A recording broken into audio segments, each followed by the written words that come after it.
Mary Oliver is a poet who is well known by Unitarian Universalists for her focus on nature, and very often that focus is on its quiet occurrences. Industrious hummingbirds, motionless ponds, lean owls hunkering with their lamp eyes. But just recently, she has come out with a new collection of poems entitled Felicity, and the subject is one that she rarely explores in her other books, that subject being love. She explores it fully in this new book of hers. I know someone, she writes, who kisses the way a flower opens, but more rapidly. Flowers are sweet. They have short, beatific lives. They offer much pleasure. There is nothing in the world that can be said against them. Sad, isn't it, that all they can kiss is the air? Yes, yes, we are the lucky ones. In another poem, she writes, "Not anyone who says, 'I'm going to be careful and smart in matters of love,' who says, 'I'm going to choose slowly,' but only those lovers who didn't choose at all, but were, as it were, chosen by something invisible and powerful and uncontrollable and beautiful and possibly even unsuitable. Only those know what I'm talking about in this talking about love." Love is a mystery, one of the greatest of our lives. We can talk about it, but no amount of talk can take you into the experience of it in the same way that talk about water will never quench anyone's thirst. And yet, we want to talk about it. We want to write poems about it because it is a great mystery whose existence gives us hope, and we want to hold that close to our hearts. When someone loves you, says Billy, aged 4, the way they say your name is different. You just know that your name is safe in their mouth.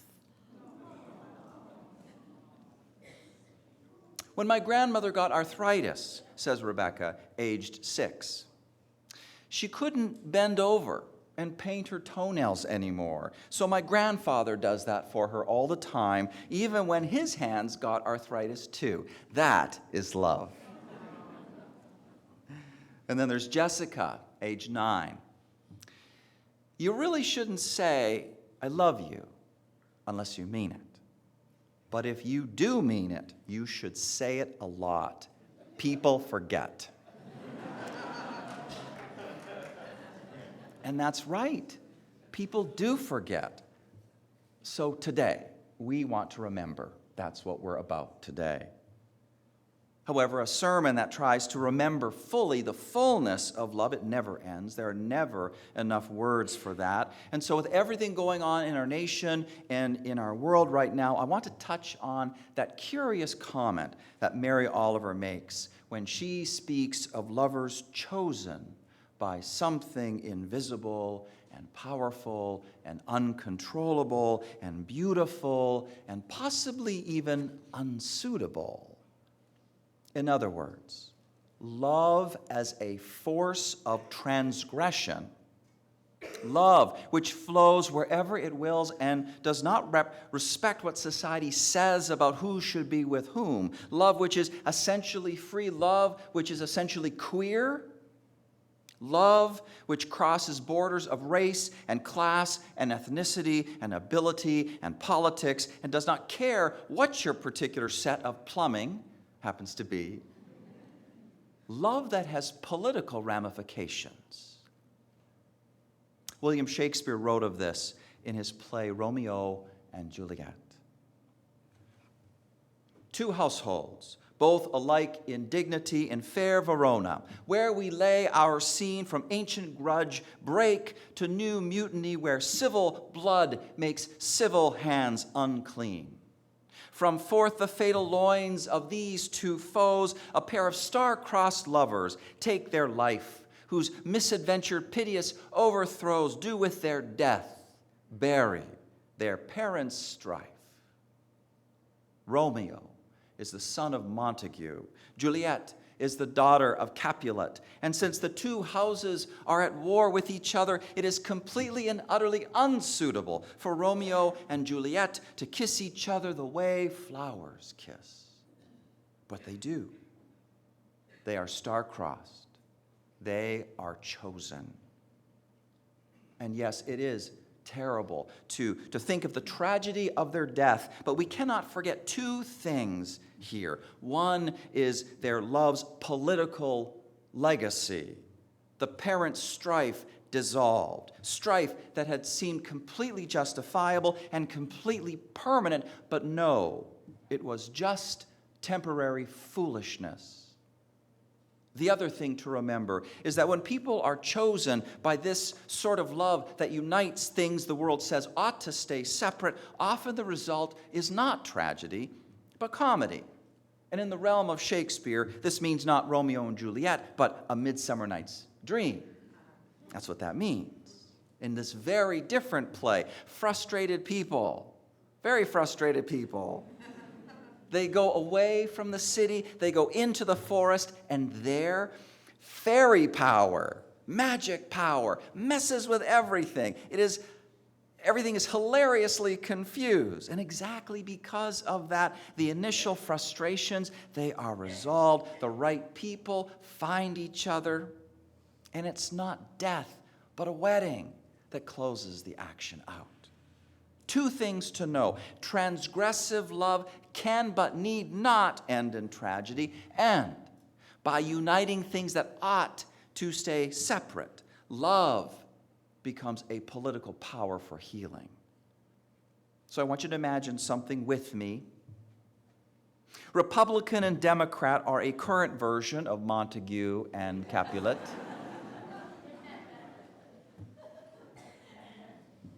So what if two of today's powerfully partisan pundits happen to be chosen by something invisible and powerful and uncontrollable and beautiful and possibly even unsuitable? Say, Ann Coulter and Rachel Maddow.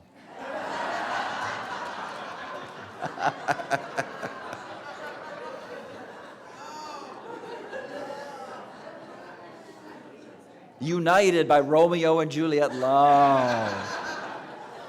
What would that look like?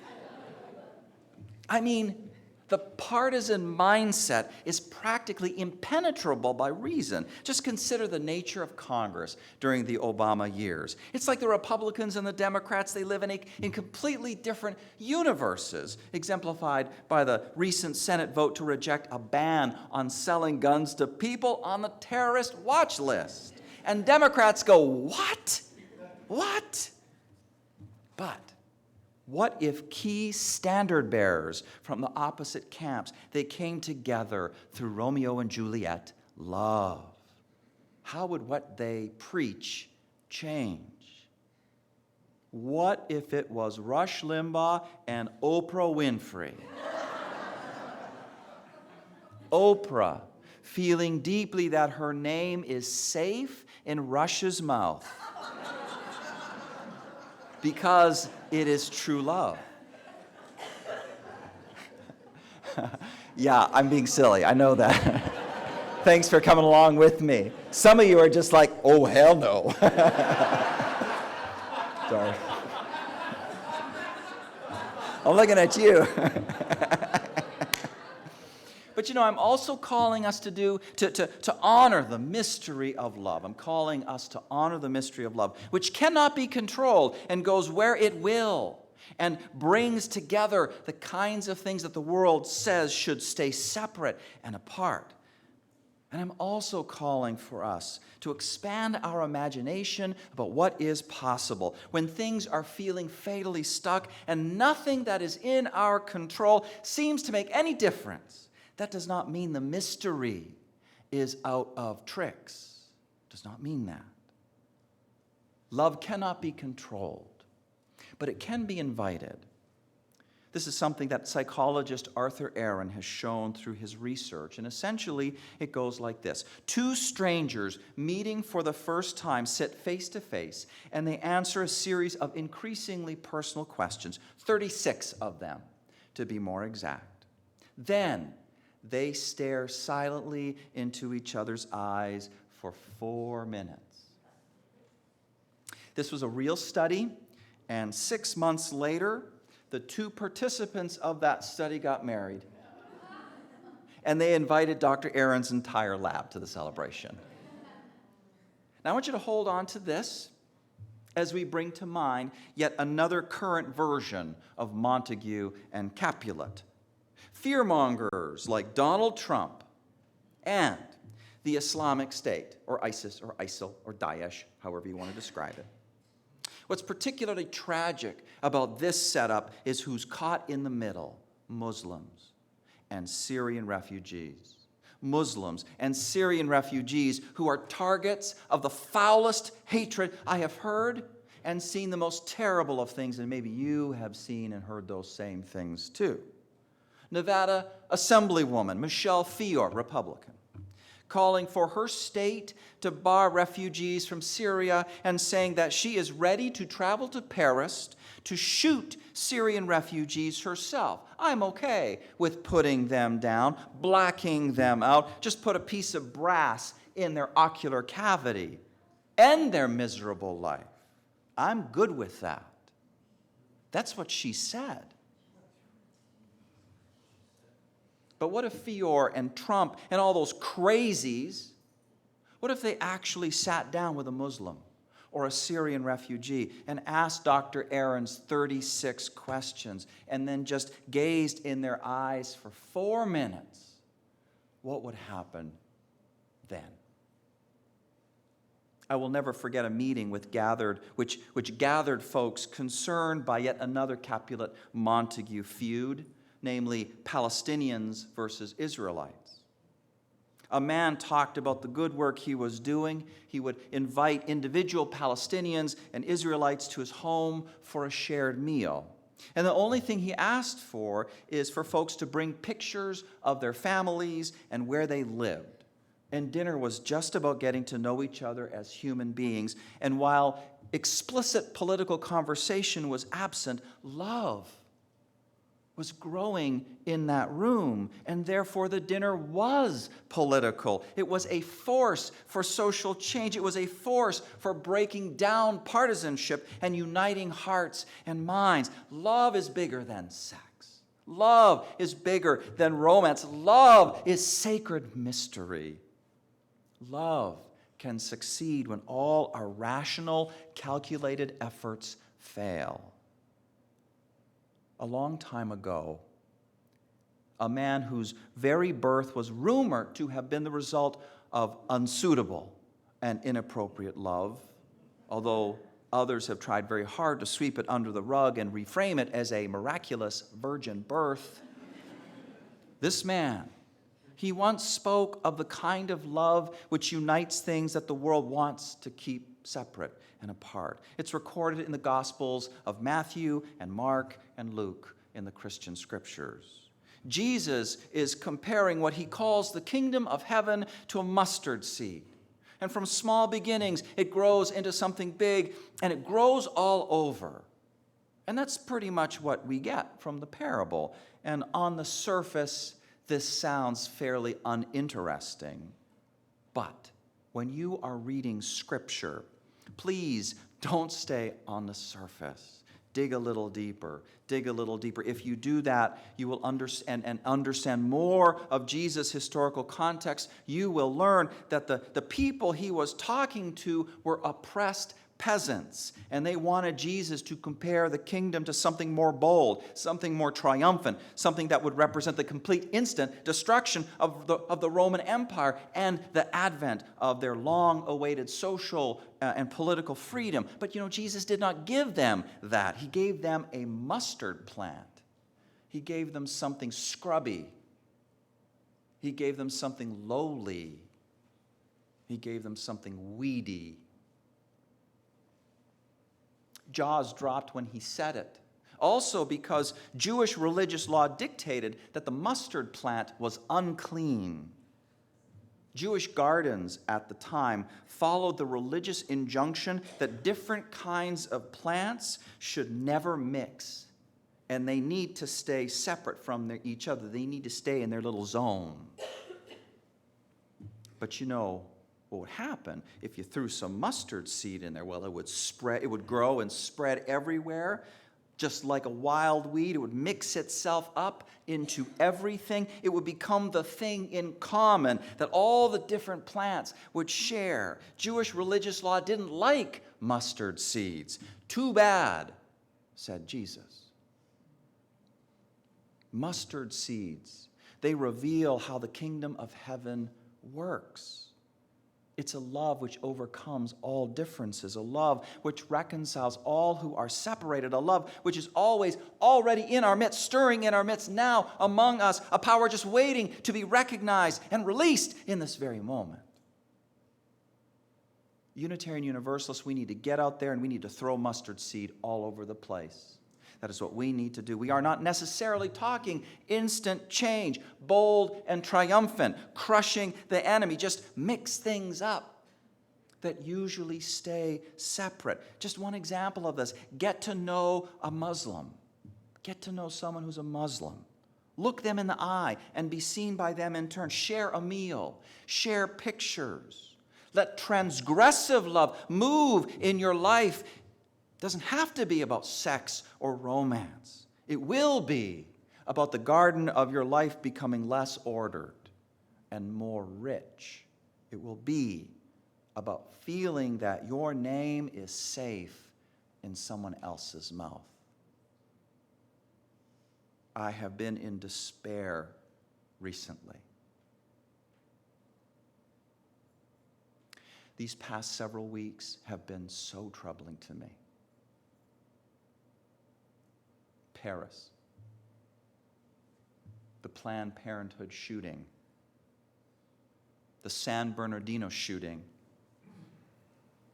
the inane and cruel things that have been said about Syrian refugees and Muslims, the racist things said by a Supreme Court justice about the ability of African Americans to succeed in higher education, his thought that they should attend less advanced schools. And then this factoid. No less than 35% of Republicans say that their man is Donald Trump. These are worrisome times. But it was something that Bill Clinton once said that's been helping me. He said, follow the trend lines, not the headlines.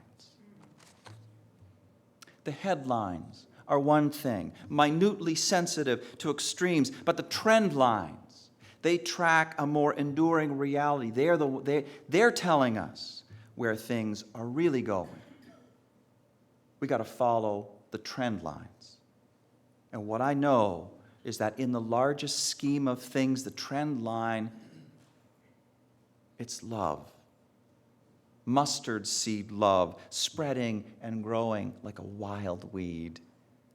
Romeo and Juliet love happening, unpredictably, who knows where, who knows when, happening. And the ancient grudge between Montague and Capulet crumbles. Love happens. And it is a great mystery. Yes. Yes. We are the lucky ones. Amen.